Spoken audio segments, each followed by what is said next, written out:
শেখ হাসিনা সরকারের পতনের দিন বিকেলেও নির্বিচারে গুলি করে মানুষ হত্যা করে পুলিশ। এদের মধ্যে অনেকের দেহের হদিশ মিলছে না।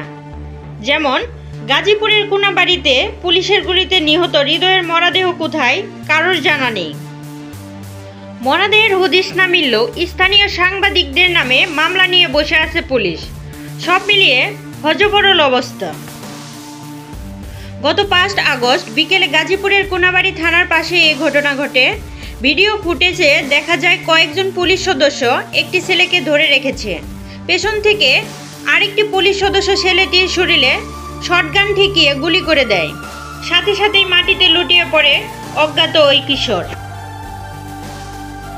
আরেকটি ফুটেজে দেখা যায় গুলি করার কিছুক্ষণ পর 4 পুলিশ সদস্য ছেলেটির 4 হাত পা ধরে থানার দিকে নিয়ে যায়। এরপর থেকে এখন পর্যন্ত ওই কিশোরের হদিশ মিলেনি। মরদেহ কোথায় তাও জানা নেই কারো।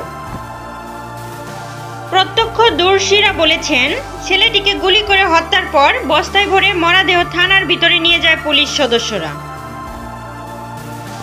ভিডিও ফুটেজ দেখে ইব্রাহিম নামের এক যুবক নিশ্চিত হয়ে বলেন, নিহত কিশোর তার স্ত্রীর ছোট ভাই হৃদয়।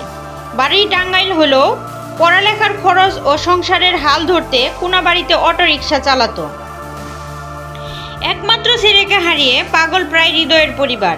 স্তব্ধ বাবা, কান্না থামছে না মা বোনের। হত্যাকাণ্ডের বিচারের পাশাপাশি মরদেহের সন্ধান চায় পরিবার।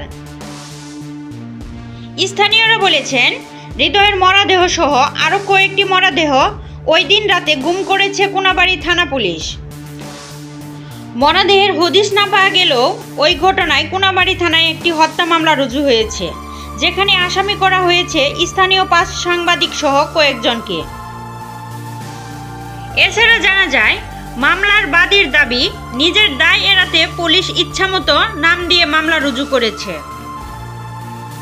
হৃদয়ের পরিবারের দাবি, খুব শীঘ্রই যেন অপরাধীদের আইনের আওতায় আনা হয় এবং অপরাধীকে উপযুক্ত শাস্তি দেওয়া হয়। প্রিয় দর্শকবিন্দু, সবার আগে নিত্য নতুন সংবাদগুলো পেতে আমাদের চ্যানেলের ভিডিওগুলো লাইক, কমেন্ট এবং সাবস্ক্রাইব করে সাথেই থাকুন। হ্যাঁ, যদি ভালো লাগে তবে শেয়ার করুন।